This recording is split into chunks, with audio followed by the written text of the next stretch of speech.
मेरे YouTube page एस्ट्रोनेश पर आपका स्वागत है। नमस्कार, मैं हूं नरेश कुमार। सबसे पहले उन दर्शकों का शुक्रिया जिन्होंने पेज को सब्सक्राइब किया है, पेज के वीडियोस को लाइक कर रहे हैं, कमेंट कर रहे हैं और वीडियोस को शेयर कर रहे हैं। आज बात करेंगे शनिदेव की। शनिदेव वक्री होने जा रहे हैं और ये वक्र अवस्था शुरू होगी 17 जून को। 17 जून से लेकर 4 नवंबर तक लगभग 140 दिन के पीरियड के लिए शनि वक्री रहेंगे। ज्योतिष में आपने YouTube पर बहुत सारे वीडियोस आप देखेंगे कि वक्री हो गए हैं, इसका ये रिजल्ट आएगा, वक्री हो गए हैं, आपके लिए बुरा हो जाएगा, आपके लिए अच्छा हो जाएगा। लेकिन आपको ये कोई नहीं बताएगा कि वक्री आखिर होता क्या है, या बहुत कम एस्ट्रोलॉजर आपको बताएंगे कि वक्री अवस्था क्या होती है, प्लैनेट की क्या पोजीशन होती है। अब जानकर हैरान हो जाएंगे कि शनि एक दिन वक्री नहीं हो रहे या एक साल वक्री नहीं हो रहे, ये हर साल वक्री होते हैं। प्लैनेटरी पोजीशन जो है हमारी, जो हमारा ब्रह्मांड है या जो हमारे प्लैनेट्स का साइकिल है, उसके मुताबिक जो इनर साइकिल के प्लैनेट हैं या आउटर साइकिल के प्लैनेट हैं, दोनों की अलग अलग अवस्था है वक्री होने की और मार्गी होने की। जैसे दो ग्रह हैं जो सूर्य के बिल्कुल करीब हैं, बुध है, उनमें शुक्र है।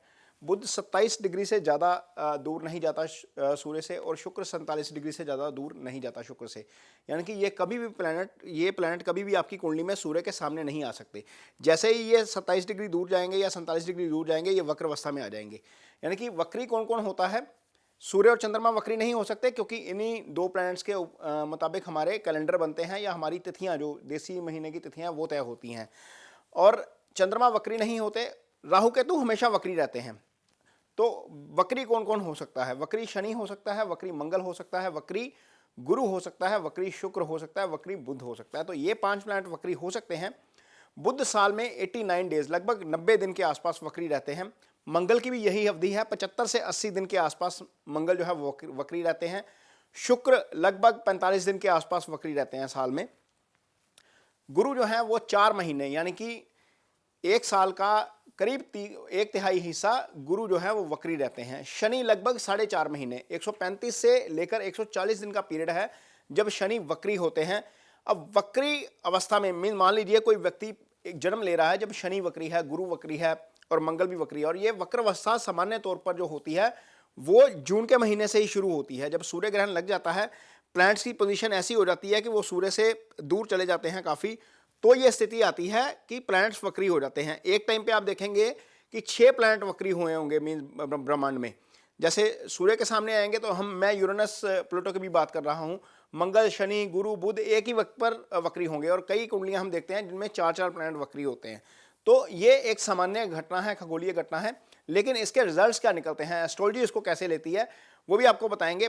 वक्री अवस्था में जब प्लैनेट होता है तो ऐसा लगता है कि आपको प्लैनेट पीछे की तरफ जाता हुआ नजर आता है, जबकि वो अवस्था दिखती है, होती नहीं है। मीन प्लैनेट की मूवमेंट वैसी लगता है कि जैसे किसी ने कार के ऊपर हैंड ब्रेक लगा दी और कार को आप ड्राइव कर रहे हो लेकिन वो आगे नहीं जा रही, इस तरह की पोजीशन हो जाती है। और होता क्या है कि जो वक्री प्लैनेट है उसका चेष्टा बल बढ़ जाता है। जब हम कुंडली देखते हैं तो उसमें दिग्बल देखते हैं, स्थान बल देखते हैं, काल बल देखते हैं, चेष्टा बल देखते हैं। 6 तरह के बल को मिलाकर प्लैनेट की स्ट्रेंथ जो है वो तय की जाती है। इसमें चेष्टा बल बढ़ जाता है, यानी कि कोई भी प्लैनेट जो वक्री है वो अपना फल करने की, चाहे वो अच्छा है चाहे वो बुरा है, उसकी चेष्टा बढ़ जाती है। जब बढ़ जाती है तो निश्चित तौर पर आपके ऊपर उसका असर नजर आता है। तो शनिदेव जब वक्री होंगे तो क्या स्थिति रहेगी, कौन सी राशि के लिए अच्छा फल देंगे, ये जानने की कोशिश करेंगे। अब बात करेंगे वृष राशि के जातकों की। वृष राशि के जातकों के लिए शनि का वक्री होना क्या फल लेकर आएगा। पहले तो यह है कि जो शनि का गोचर हो रहा है इस समय वो कुंभ राशि में हो रहा है, और कुंभ राशि वृष राशि जो है उसके 10वें भाव में पड़ती है। तो ये गोचर शुभ नहीं है। सबसे पहली बात, ये गोचर शुभ नहीं है। लेकिन शनि आपके लिए योगाकारक ग्रह होते हैं। वृष राशि के जातकों के लिए शनि की मकर राशि 9वें भाव में आती है और शनि की कुंभ राशि 10वें भाव में आती है। 10वां भाव केंद्र का भाव है जहां पर उसकी मूल त्रिकोण राशि है, और 9वां भाव भाग्यस्थान है जहां पर शनि की मकर राशि है।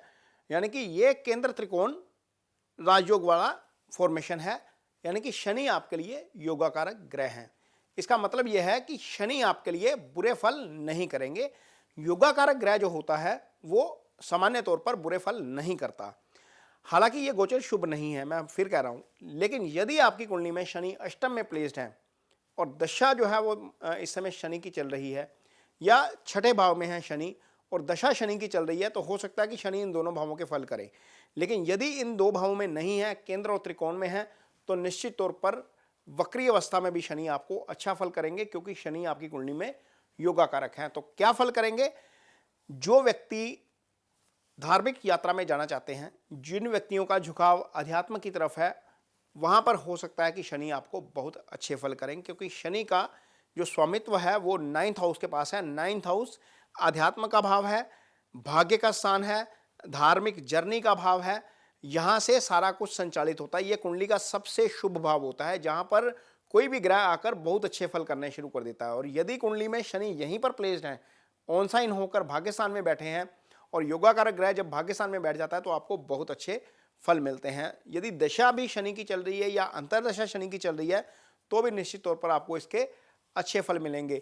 और कर्म स्थान में, क्योंकि शनि की मूल त्रिकोण राशि है, शनि कर्म के कारक ग्रह हैं, समय के कारक ग्रह हैं, तो निश्चित तौर पर शनि आपको कर्म के भी अच्छे फल मिलेंगे। कर्म के अच्छे फल का मतलब यह है कि यदि आप जॉब कर रहे हैं, यदि आप कोई कारोबार कर रहे हैं, यदि आपका कोई फ्रीलांस बिजनेस है, यदि आप विदेश से संबंधित कोई काम कर रहे हैं, तो निश्चित तौर पर आपको इसके बहुत अच्छे फल मिलेंगे। आपके काम की रिकग्नाइजेशन होनी शुरू होगी। आपका कारोबार जो मंद पड़ा है या नहीं चल रहा है, कई प्रयासों के बावजूद वो चलना शुरू हो सकता है। तो शनि यानी कि ओवरऑल जो आपके लिए योगा कारक प्लैनेट है इस वक्र अवस्था में, और यदि आपकी कुंडली में शनि वक्री भी है, मान लीजिए शनि आपकी कुंडली में वक्री है, आपका जन्म मान लीजिए जून से लेकर अक्टूबर के बीच बीच का है, जब सामान्य तौर पर शनि वक्री होते हैं, तो आपको वक्र अवस्था में बहुत अच्छे फल देकर जाएंगे। क्योंकि प्लैनेट क्या करता है, जब वक्री होता है आपकी कुंडली में और दोबारा जब ट्रांजिशन में आप आकर वक्री हो जाता है, तो अचानक से अच्छे फल करता है, अचानक से अच्छे या बुरे दोनों फल करता है। यदि शनि 6-8 में प्लेस्ड है तो हो सकता है कि आपको सडनली कोई ना कोई प्रॉब्लम दे जाए, फिजिकली प्रॉब्लम दे जाए। लेकिन यदि 6-8 में प्लेस्ड नहीं है तो हो सकता है कि आपको बहुत ज़्यादा अच्छे फल भी दे दे, क्योंकि यदि केंद्र त्रिकोण में है तो निश्चित तौर पर वो केंद्र त्रिकोण के फल करना चाहेगा। 6-8 में प्लेस्ड होने का मतलब है ये दोनों भाव ही बीमारी के भाव हैं। ये 8वां भाव जो है वो गड्ढा बोलते हैं इसको, ये लॉस का भाव होता है। अचानक यहाँ से लॉस हो जाता है यदि यहाँ पर प्लैनेट आ जाए, तो अपनी दशा में अच्छे फल नहीं करता, दूसरे भाव में भी अच्छे फल नहीं करता, 12वें भाव में भी अच्छे फल नहीं करता। लेकिन इन दो भावों में पर्टिकुलर प्लैनेट नहीं होना चाहिए। दूसरा भाव वैसे मारक स्थान होता है, यहाँ पर नुकसान तब होगा शनि जब इस भाव में भाव के स्वामी हो जाएंगे। चूंकि स्वामी नहीं है, क्योंकि योगा कारक है, तो निश्चित तौर पर उसका फल नहीं मिलेगा। लेकिन आपको आपका भाग्य साथ देना शुरू करेगा। वृष राशि के जातकों का कर्म का आपका जो जॉब है, प्रोफेशन है, वहाँ पर आपको अच्छे फल मिलेंगे। आपका यदि कोई रिलेशनशिप में कोई दिक्कत चल रही है तो वहाँ पर हो सकता है कि आपको उसके अच्छे फल मिलें, क्योंकि शनि यहाँ पर दशम स्थान भी देख रहे हैं। जब कर्म स्थान से गोचर करेंगे तो दशम स्थान को भी देखते हैं, दशम दृष्टि से सप्तम स्थान को भी देखते हैं। तो यहाँ पर भी चीज़ें जो हैं वो ईज आउट होती हुई नजर आएंगी। वैसे भी वृष राशि के जातकों का स्वामी जो है वो शुक्र होता है। ये सामान्य तौर पर फीमेल के साथ बनाकर ही रखते हैं, फीमेल से इनको ज़्यादा फायदा ही होता है, क्योंकि शुक्र फीमेल ही होता है। तो सामान्य तौर पर इनकी मेल्स के ज़्यादा बजाय फीमेल से ज़्यादा बनती है। तो ये वृष राशि के जातकों के लिए शनि के वक्री होने का फल रहेगा। भाग्य उदय और कर्म स्थान का एक्टिव होना, दो राशियां जहां पर शनि की पड़ी हैं, और शनि जिन चीज़ों के कारक हैं वो सारे फल आपको निश्चित तौर पर जरूर देंगे। शनि न्याय के कारक हैं, यदि आपके कर्म अच्छे हैं तो आपको उसका अच्छा फल जरूर मिलेगा। ये वीडियो आपको कैसा लगा कमेंट बॉक्स में अपनी राय जरूर दीजिए। यदि वीडियो अच्छा लगे तो इसे शेयर जरूर करिए, सब्सक्राइब जरूर करिए पेज को, और लाइक जरूर करिए। इसके साथ ही मुझे दीजिए इजाज़त। नमस्कार।